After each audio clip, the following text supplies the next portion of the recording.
నమస్కారం. స్వధర్మ పాడ్కాస్ట్కి తిరిగి స్వాగతం. నేను మీ host doctor MV Sai Kumar.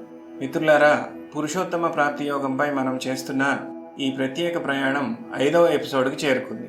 గత ఎపిసోడ్లలో మనం ఈ ప్రపంచాన్ని ఒక విచిత్రమైన అశ్వత్థ వృక్షంతో పోల్చడం, ఆత్మ ఒక దేహం నుండి మరొక దేహానికి ప్రయాణించడం మరియు జ్ఞానచక్షు అంటే ఏమిటో మొదలగు విషయాల్ని తెలుసుకున్నాం. నేటి చర్చలోకి వెళ్లే ముందు మన స్వధర్మ రక్షణ ఫౌండేషన్ యొక్క లక్ష్యాలను మీతో పంచుకోవాలనుకుంటున్నాను. ఈ ఫౌండేషన్ కేవలం ఒక సంస్థ కాదు, ఇది ఒక సంకల్పం.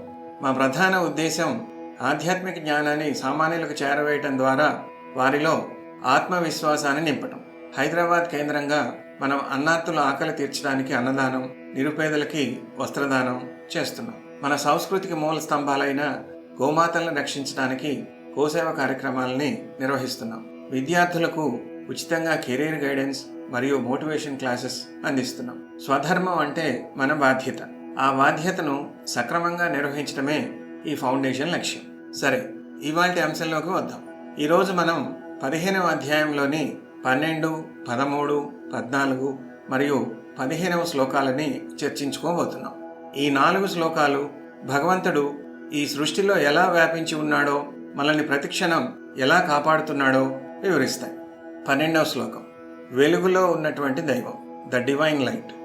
యదాదిత్యగతం తేజో జగద్భాసయతేఖిలం యచ్చంద్రమసి యచ్చాగ్నౌ తత్తేజో విద్ధి మామకం. యదాదిత్యగతం తేజో జగద్భాసయతేఖిలం యచ్చంద్రమసి యచ్చాగ్నౌ తత్తేజో విద్ధి మామకం. సూర్యుల్లో ఉండి ఈ ప్రపంచాన్ని అంతటినీ ప్రకాశింపజేసే వెలుగు ఏదైతే ఉందో, చంద్రుల్లో ఉన్న వెన్నెల, అగ్నిలో ఉన్న కాంతి, వేడి, ఇవన్నీ నావే అని తెలుసుకో అని కృష్ణుడు చెప్తున్నాడు ఈ శ్లోకంలో. మిత్రులారా, మన ఉదయాన్నే సూర్యుని చూస్తాం.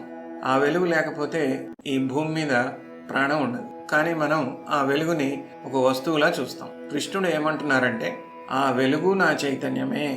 ఒక ఆప్టిట్యూడ్ ట్రైనర్గా నేను చెప్పేది ఏంటంటే, విద్యుత్ శక్తి, పవర్ లేకపోతే ఏ బల్బు వెలగదు. అలాగే ఈ సృష్టిలో ఏ వెలుగు వెలిగినా దాని వెనుక ఉన్న ముఖ్యమైన శక్తి ఆ పరమాత్మే. ఇప్పుడు 13వ శ్లోకం చూద్దాం. పోషణలో దైవం, ది సస్టైనింగ్ ఎనర్జీ. గామావిశ్య చ భూతాని ధారయామ్యహమోజసా పుష్ణామి చౌషధీః సర్వాస్ సోమో భూత్వా రసాత్మకః. గామావిశ్య చ భూతాని ధారయామ్యహమోజసా పుష్ణామి చౌషధీః సర్వాస్ సోమో భూత్వా రసాత్మకః. నేనే భూమిలో ప్రవేశించి నా శక్తితో సమస్త ప్రాణుల్ని ధరిస్తున్నాను, అంటే గ్రావిటీ మరియు సపోర్ట్. నేనే చంద్రుడిగా, సోముడిగా మారి రసయుక్తమైన ఔషధాలను, చెట్లను పోషిస్తున్నాను. భూమికి ఉన్న గురుత్వాకర్షణ శక్తి, మట్టిలో ఉన్న సారం, ఇవన్నీ భగవంతుడి రూపాలే.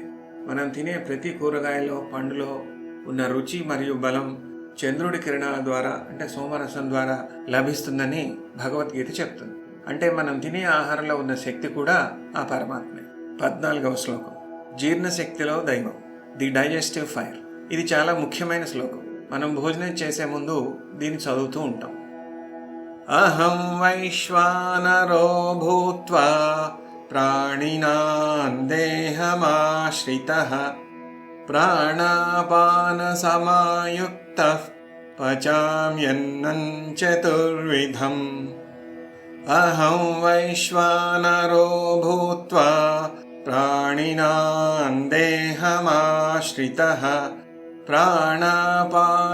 ప్రాణాపానసమాయుక్తః పచామ్యన్నం చతుర్విధం.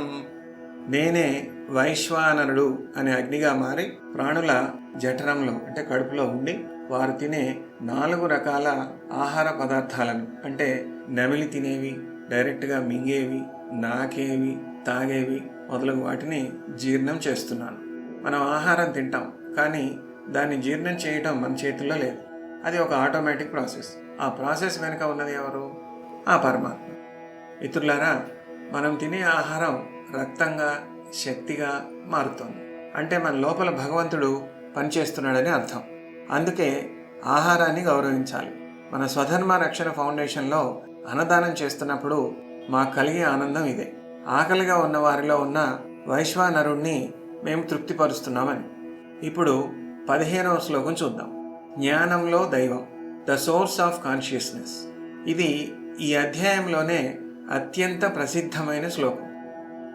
సర్వస్య చాహం హృది సన్నివిష్టో మత్త స్మృతిర్జ్ఞానమపోహనంచ వేదైశ్చ సర్వైరహమేవ వేద్యో వేదాంతకృద్వేద విదేవ చాహం. సర్వస్య చాహం హృది సన్నివిష్టో మత్త స్మృతిర్జ్ఞానమపోహనంచ వేదైశ్చ సర్వైరహమేవ వేద్యో వేదాంతకృద్వేద విదేవ చాహం. నేనే అందరి హృదయాల్లో అంతర్యామిగా ఉన్నాను. నా నుండే జ్ఞాపక శక్తి అంటే మెమరీ పవర్, జ్ఞానం నాలెడ్జ్ మరియు మతిమరుపు ఫర్గెట్ఫుల్నెస్ కలుగుతున్నాయి. వేదాల ద్వారా తెలుసుకోదగిన వాడిని నేనే, వేదాంత కర్తను నేనే, వేదాలను తెలిసిన వాడిని కూడా నేనే అని ఆ భగవంతుడు చెప్తున్నారు. మిత్రులారా, ఈ శ్లోకం నా ఫేవరెట్. ఎందుకంటే మనం ఒక విషయం నేర్చుకున్నప్పుడు, దాన్ని గుర్తుపెట్టుకున్నప్పుడు అది మన గొప్పతనం అనుకుంటాం. కానీ అది భగవంతుడు ఇచ్చిన వరం. కొన్నిసార్లు పాత బాధల్ని మర్చిపోతాం. అది కూడా ఆయనే ఇస్తారు, లేకపోతే మనిషి బతకలేడు. ఒక విద్యార్థికి ఆప్టిట్యూడ్ రావాలన్నా, జ్ఞాపకశక్తి పెరగాలన్నా ఆ హృది సన్నివిష్టో లోపల ఉన్న దైవం అనుగ్రహం ఉండాలి. మన లోపల ఉన్న ఈ నాలెడ్జ్ సిస్టమ్ అంతా కూడా ఆ భగవంతుడే. శ్రోతలారా, ఈరోజు మనం నేర్చుకున్నది ఏంటంటే, భగవంతుడు ఎక్కడో ఆకాశంలో లేడు. ఆయన సూర్యుడు వెలుగులో ఉన్నాడు, భూమి ఆకర్షణ శక్తిలో ఉన్నాడు, సారంలో ఉన్నాడు, మనం తినే ఆహారాన్ని జీర్ణం చేసే జఠరాగ్నిలో ఉన్నాడు, చివరికి మన గుండె చప్పుడులో ఉన్నాడు, మన జ్ఞాపక శక్తిలో ఉన్నాడు. మరి ఇంత చేస్తున్న ఆ పరమాత్మకు మనం ఇచ్చే కృతజ్ఞత ఏమిటి? అదే సేవ. మన స్వధర్మ రక్షణ ఫౌండేషన్ ద్వారా మనం చేస్తున్న అన్నదానం, గోసేవ కార్యక్రమాల్లో మీరు కూడా భాగస్వాములు కావాలని మనస్ఫూర్తిగా కోరుతున్నాను. మీరు ఇచ్చే ప్రతి చిన్న విరాళం కూడా ఒక అనాథ బిడ్డ ఆకలి తీర్చవచ్చు, ఒక గోమాతకి గ్రాసాన్ని అందించవచ్చు. మీరు ఈ ధర్మ కార్యానికి సహాయం చేయాలనుకుంటే మా యూపీఐ లింక్ ద్వారా మీ విరాళాలని పంపవచ్చు. ప్రతి రూపాయి పారదర్శకంగా పేదల సేవకే వినియోగించబడుతుంది. జ్ఞానం అంటే తెలుసుకోవడం మాత్రమే కాదు, దాన్ని ఆచరించడం. రండి, అందరం కలిసి ఈ ధర్మరక్షణలో భాగస్వాములు అవుదాం. వచ్చే ఎపిసోడ్లో నిజంగా క్షర అక్షర పురుషులంటే ఎవరు, పురుషోత్తముడు అంటే ఎవరు అనే అత్యంత నిగూఢమైన విషయాల్ని తెలుసుకుందాం. అప్పటి వరకు సెలవు. మీ host doctor MV Sai Kumar. లోకా సమస్తా సుఖినో భవంతు. లోకా సమస్తా సుఖినో భవంతు. ఓం శాంతి శాంతి శాంతి.